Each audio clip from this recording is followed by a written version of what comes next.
పదాలు అభివృద్ధి పదాలు కుక్కట్పల్లి హౌసింగ్ బోర్డు కాలనీలో 39వ కాపు కార్తీక వనభోజనం మహోత్సవంలో ముఖ్య అతిథిగా కేంద్ర మంత్రి బండి సంజయ్ పాల్గొన్నారు. ఈ సందర్భంగా ఆయన మాట్లాడుతూ సమాజంలో సభ్యులు కష్టాలలో ఉన్నప్పుడు వాళ్లను ఆదుకోవడానికి ప్రయత్నం చేసినవే నిజమైన కుల సంఘాలని అన్నారు. రాజకీయ అవసరాల కోసం, పదవుల కోసం సంఘాలు కాదని దేశం కోసం, ధర్మం కోసం అన్ని కుల సంఘాలు పనిచేయాలని సూచించారు. ఈ సందర్భంగా జనసేన అధినేత పవన్ కళ్యాణ్ ను కేంద్ర మంత్రి బండి సంజయ్ ప్రశంసించారు. పవన్ కళ్యాణ్ సనాతన ధర్మ ప్రచారం చేస్తున్నారని, దీంతో ఇతర మతాలలో చేరిన హిందువుల్లో పునరాలోచన వస్తుంది అని బండి సంజయ్ చెప్పారు.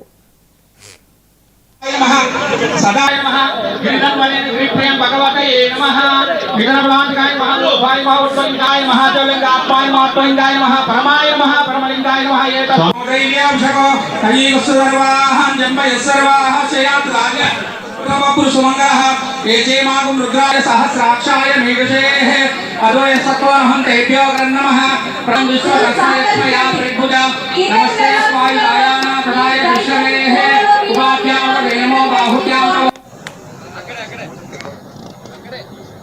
మోటేపల్లి భర్తగా కూడా మంత్రి గారు ఎంపీ గారిని సన్మానించాల్సిందిగా కోరుతున్నాను. ఇలా ఇంతమంది డబ్బులు ఉన్నాయి, చాలా మంది డబ్బులు ఉన్నాయి. వాళ్ళు దేనికోసం పని చేయాలి? అన్నగారు బాపసులు ఉన్నాయి. ఏం చేయాలి? ఇటువంటి కార్యకర్తలు భరోసా కల్పించాలి. ఇటువంటి కార్యకర్తలు ఆదుకునే ప్రయత్నం చేయాలి. మనం ధర్మం కోసం పనిచేసిన కార్యకర్తలు ఇంట్లో కుటుంబాన్ని పోషించలేక కానీ వాళ్ళకు ఆగది, ఇంట్లో తిండికుండేదని వాళ్ళకి. చాలా మంది కార్యకర్తలు చూస్తున్నప్పుడు ఓల్డ్ సిటీ వినండి, నేను ఓల్డ్ సిటీ పోతే బోనాల పండుగ పోతే మూల కార్యకర్తలు అందరూ జెండా పట్టుకొని తిరుగుతున్నారు. ఆడ జెండా పట్టుకొని తిరుగుతే నేను మా జిల్లా అధ్యక్షుని అడిగిన, ఈ కార్యకర్త ఏం చేస్తున్నాడు? అంత జోష్ ఉంది ఏందా నాన్న అన్న? వాళ్ళ నాన్న పిరాల్సి వచ్చింది, వాళ్ళ అమ్మ మొన్ననే చనిపోయింది, చిన్న పూరి గుడిసెలో ఉన్నాడన్న. అంత కిట్టా తయారయ్యాడు కదా అన్న. కానీ కింద వేసుకుంటే షూ వేసుకున్నాను అనుకున్నాను, కింద వేసుకుంటే ప్లాస్టిక్ షూ అన్న. ఆయన వేసుకున్న షర్టు 100 రూపాయల షర్టు, కానీ బయట జెండా పట్టుకుని తిరుగుతున్నాడు. ఆ కుటుంబ కార్యకర్తలు తినడానికి తినలేదు, కిరాణా షాప్లో పనిచేస్తాడు, నెలకు 10,000 రూపాయలు పనిచేస్తాడు. వాళ్ళ నాన్న హాస్పిటల్ పైసలే 15,000 రూపాయలు ఖర్చు వస్తుంది.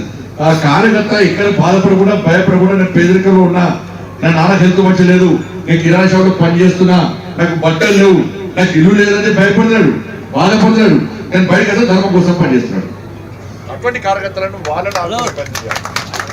వాళ్ళను ఆదుకునే ప్రయత్నం చేయాలి. ఇప్పుడు ఎందుకు చెప్తున్నారంటే కాపు సంఘం నాయకులందరూ కూడా మంచి ఆలోచన ఉంటుంది కాబట్టి, ఒక మంచి ఆలోచనతో మీరందరూ ఉంటారు కాబట్టి ఈ విషయానికి సంబంధం లేకుండా నేను ఏడిపోయినా ఇదే ధర్మం చేస్తున్నా, నా గురించి వేరే ఆశించదు, నేను ఈ ధర్మం కోసం మాత్రమే పనిచేస్తున్నాను.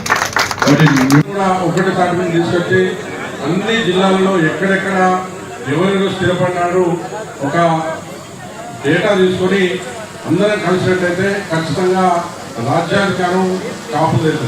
అక్కడ చూసినట్టయితే మరి పవన్ కళ్యాణ్ గారు డిప్యూటీ సీఎంగా వారున్నారు. ఇక్కడ కూడా మన కాపు మున్నూరు కాపు ముద్దు బిడ్డే రాబోయే రోజుల్లో ముఖ్యమంత్రి స్థానం ఖచ్చితంగా ఏర్పడుతుంది. దానికి మనం అందరం కూడా కాపులు మున్నూరు కాపులు ఆంధ్ర నుంచి వచ్చిన వాళ్ళు కానీ ఇతర రాష్ట్రాల నుంచి వచ్చిన వాళ్ళు కానీ ఇక్కడ ఉన్నట్టయితే మనం ఖచ్చితంగా సాధిస్తాం. కాబట్టి మనందరం కూడా ఈ భేదాలని మర్చిపోయి మనమందరం కూడా వారు ఇప్పుడే చెప్పారు, అందరం కూడా బీసీలే. అక్కడ ఓసీ ఇక్కడ బీసీ అనే తారతమ్యం లేకుండా గవర్నమెంట్ పైన ప్రజలు తీసుకొచ్చి మరి కాపులు కూడా ఇక్కడ ఉన్న వాళ్ళందరినీ కూడా బీసీలో కలిపితే బాగుంటుందని వారు కూడా ఒక ఉద్యమంలాగా దీన్ని తీసుకురావాలని చెప్పడం జరిగింది. ఈ పవిత్రమైనటువంటి కార్తీక మాసం సందర్భంగా మొత్తం యావత్తు కాపు సమాజాన్ని ఈ కుక్కట్పల్లి ప్రాంతంలో వారిని ఏకం చేసి ఈ బంధుమిత్రులతో సహపంక్తి భోజనాలు, మళ్ళొక సంకేతము. ప్రేమ్ కుమార్ గారు గతంలో ఇక్కడ కుక్కట్పల్లి నుంచి పోటీ చేసి ఓడిపోయినప్పటికీ ప్రజాసేవలో నిమగ్నమై తన వంతు సేవా కార్యక్రమాలు కొనసాగిస్తున్నటువంటి సందర్భం. ఈరోజు జంట నగరంలో కాపు సమాజము విద్యా వృత్తిలోను, వైద్య రంగంలోను, రాజకీయాల్లో కూడా అనేక రంగాల్లో